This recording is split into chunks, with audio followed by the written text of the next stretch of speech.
और एक इम्पॉर्टेंट चीज़ है जो आप सबको स्पेशली घर के सब लोगों को पूरा ध्यान देना पड़ेगा। वो मेरे उदाहरण से ही मैं आपको कह रहा हूँ, जो अभी मुझे पता चल रहा है, मुझे माँ के बातें अनुसार। जब बच्चे माँ के गर्भ में होंगे तब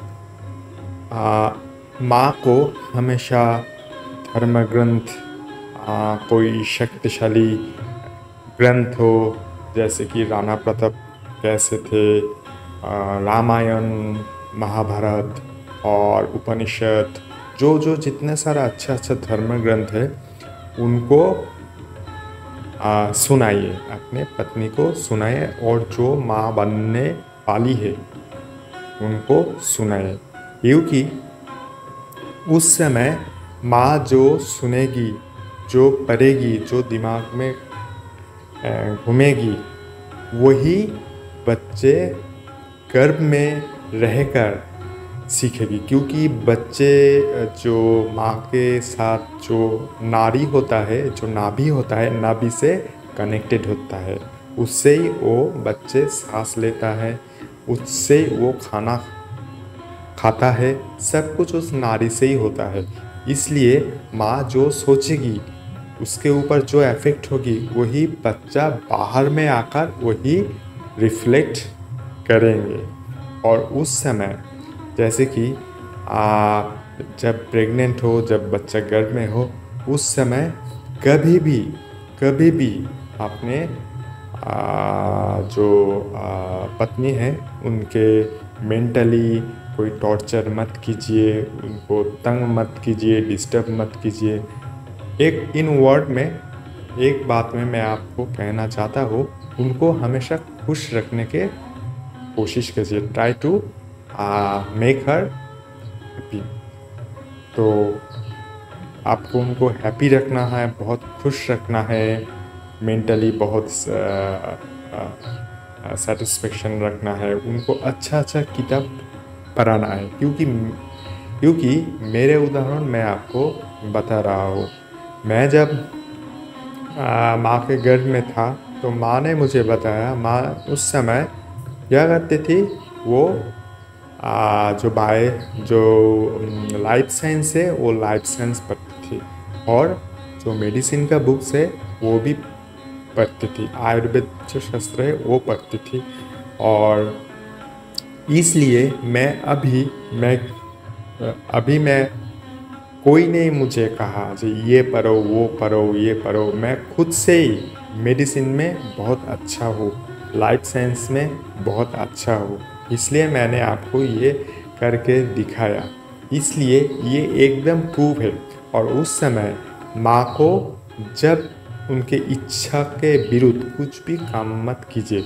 उस समय माँ, आप थोड़ा सा नोटिस करके देखना और सबको पूछना कि उस समय माँ को जो जो खाना पसंद है उनको वही खाना दीजिए। अगर मिट्टी भी खाना पसंद है, उस समय आप लोगों को मिट्टी ही देना चाहिए। क्योंकि मेरे जो बहन थे, मेरे बहन बहुत खिचड़ी खाना बहुत पसंद करते थे। मैंने माँ से पूछा ये इसका कारण, माँ ने उस समय बताया कि मेरे बहन जब माँ के गर्भ में थे उस समय मेरे माँ को बहुत खिचड़ी पसंद था, और मुझे प्याज, लहसुन, ये मांस से मुझे वो इतना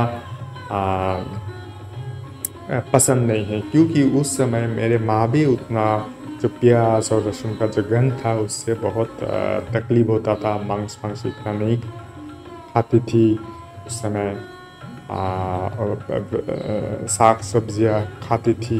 तो इससे पता चलता है कि आपको जो चाहिए, जो क्वालिटी चाहिए अपने बच्चे के अंदर, जो भी चीज़ आपको देखना है वही चीज़ आपको, जब बच्चा माँ के गर्भ में हो तब वही चीज़ आप दोनों को, यानी सबसे इम्पोर्टेंट चीज़ है माँ को वही चीज़ सुनाना है, सिखाना है और कराना है। उस समय माँ अगर मांस खाना पसंद करती थी तो मुझे मांस खाना बहुत अंदर से बोल रही है मुझे मांस चाहिए, तो आप 100% श्योर हो जाइए आपके बच्चा मांसाहारी होगा, मीट वेजिटेरियन नहीं होगा। ये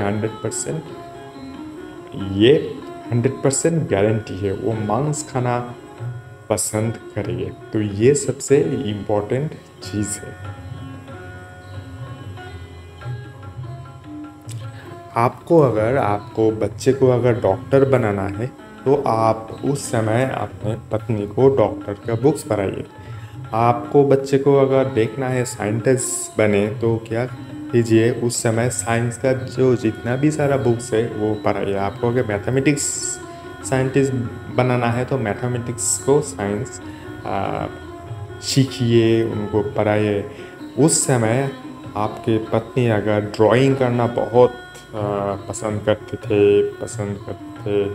ड्राइंग जो भी करेंगे उस समय बहुत पसंद है, मुझे ये चीज़ करना बहुत पसंद है, मुझे ये चीज़ करना पसंद है, तो वही चीज़ आपके जो गर्भ में जो बच्चा पल रही है वही बच्चा जो नारी के साथ कनेक्टेड है वही उस समय सीखेंगे। क्योंकि जो महाभारत में हम लोगों ने पढ़ा, महाभारत में जो अभिमन्यु जो चक्रव्यूह में जाने का जो कला सीखे थे, वो कैसे सीखे थे? जब अभिमन्यु ने उसके माँ के गर्भ में थे उस समय उसके जो माँ थे, उसके माँ के जो माँ को भगवान कृष्ण ने चक्रव्यूह में कैसे घुसना है वही कला सिखाया। इसलिए उनको बाहर आकर वो ऐसे ही अभिमन्यु ने क्या चक्रव्यूह में कैसे घुसना है वो कला खुद ब खुद जान लिया था। लेकिन दुर्भाग्य है, अनफॉर्चुनेटली वो चक्रव्यूह से बाहर नहीं निकल पाए, क्योंकि जो उनके जो अभिमन्यु के जो माँ थे वो अंदर जाने के जो कला थी वही सुना था, और कृष्ण ने जब बाहर आने की कला सुना रही थी तब तक वो सो गई थी। इसलिए माँ ने भी नहीं सुन पाया और माँ के गर्भ के अंदर जो अभिमन्यु ने सोया हुआ था उन अभिमन्यु भी नहीं सीखा। ये सबसे इम्पोर्टेंट चीज़ है, ये आपको हमेशा ध्यान देना पड़ेगा।